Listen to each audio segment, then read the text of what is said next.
what's up everybody? BDF 44 coming at you with another video. Alright, so I just had the phone call that I was waiting for EDD. And just like most situations these days, there's nobody actually in an office. So it was a person sitting there with, at home with their family around and everything like that. So it was more of a personal situation. I guess that's the experience these days, You're not really talking to somebody in a setting that's professional, even when you're having these professional conversations. And that's a slight adjustment because I'm used to a certain tone, you know what I mean? But I think for myself, it was just when getting on the phone with people like this, my intention is to be completely and utterly honest, even when it's to my detriment. It's one of the reasons why certain positions back in the past, when they had these little litmus tests or whatever they call them, where they say, hey, would you do this, or this? I would usually fail those tests as it pertains to certain questions they would ask and how you handle it, because I'd handle it completely differently than a lot of people would.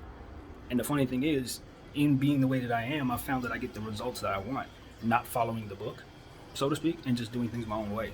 But nevertheless, that doesn't translate well when you are trying to get certain things done from a communicative standpoint as it pertains to you, the person they're trying to do whatever with, and how they see you as an attribute to what it is that they're doing.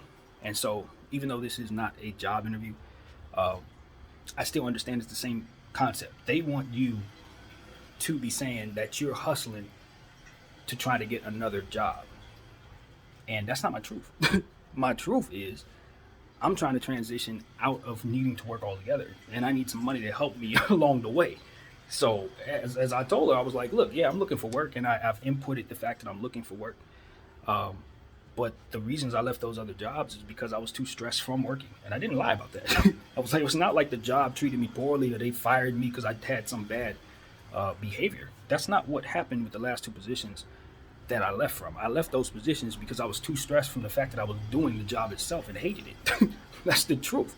And that's exactly what I told her in a much more professional tone, I guess. I told them the truth. I'm like, look, I'm trying to get out of security. I don't want to do that anymore. I want to do anything but that. And so I'm going to look for work, and I'm putting information down telling you I'm looking for work. And that's the truth. I'm definitely looking for work. But between you and I'm not exactly accepting any of those positions that I'm applying for. But I didn't tell her that.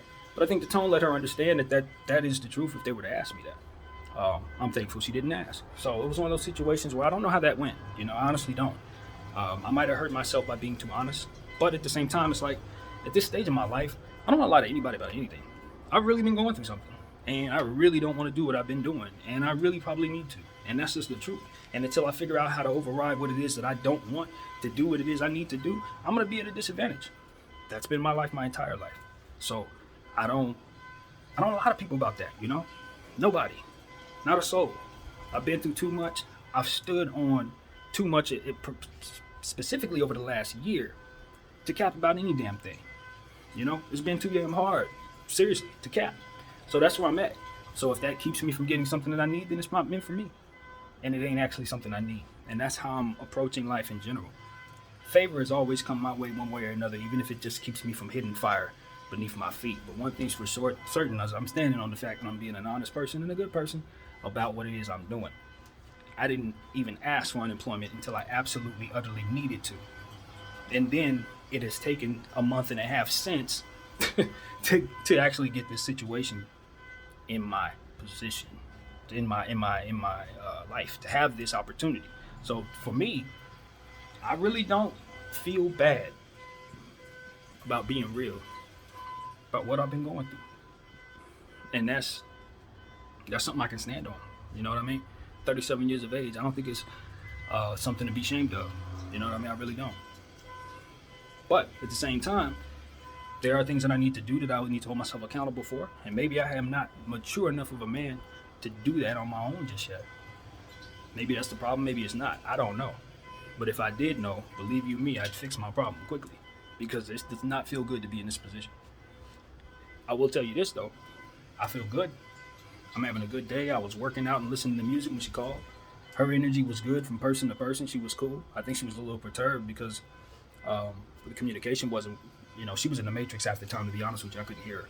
So it was a lot of But other than that, I tried to respect her time and answer her questions as best I could and be real, about what it is that the last two positions I've had. they had information on a position that I ain't worked in 2 years.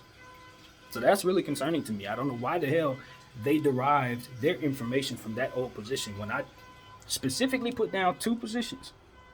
2. As they requested. It's not like they asked me for 1. They asked me for the last 2, but they're trying to take all the information from that one, which makes me think they're going to try to dock that company for my unemployment, which is not the intention. I am not trying to dock the old company that paid me less, a smaller company, that doesn't owe me unemployment for anything. I'm not interested in doing that to that company. I worked at a different place. It's a much more decorated company, probably has more money to give for unemployment, especially since that's my actual last job. So, then that could be another snag in my unemployment, just them screwing up on their end with everything. So, it is what it is. I got a lot of people, I get it. Everybody's applying, but, you know what I mean? Nah, I don't. I felt uncomfortable about that, especially when I know it ain't on my end. That error, that's not on my end. So, anyway, whatever. I'll leave that up to him. As for myself, I'm chilling, bro. I'm chilling. As you can see, I've put myself in a position to feel of a good mindset for this phone call, instead of stressing myself out like I would in other situations. And so now that it's already happened, I have my questions. My me being too real like I always do. Sometimes it works in my favor. Sometimes it works against me. Most of the time it does work in my favor, though. Being honest. Let me tell you something. Not everybody is afforded the opportunity to be honest about their life, about what they got going on, about whatever is going on around them. I respect that. That's a certain freedom. I'm certain that not everybody's afforded. So because I'm afforded that freedom, I'm not involved in anything strange. I'm not involved in anything that would otherwise make it so that I gotta shut up. I don't have a lot of people in my life, so it's not me trying to keep their business out of my mouth necessarily in a lot of cases. I'm just talking about me, and I'm afforded the opportunity to be real. So I cherish that as something that's real to want, because a lot of people can't be free in that way. So that's another reason why I'm like this. You know what I mean? It's another reason why I'm like that. So my name is BDF 44. I'm going to continue to enjoy the rest of my day and try to attack some of these art forms that I've been practicing and consistent about. And, I'll be getting back to everybody who watches me, as I always do with NBA stuff. And like I always say also, check me out on Apple Music, because that playlist thing is my very favorite art form. So I really want everybody to be aware of it. And I want to be remembered for that, if nothing else, the music. So that's what I got. My name is BDL44. Once again, thank y'all for watching. I'm out.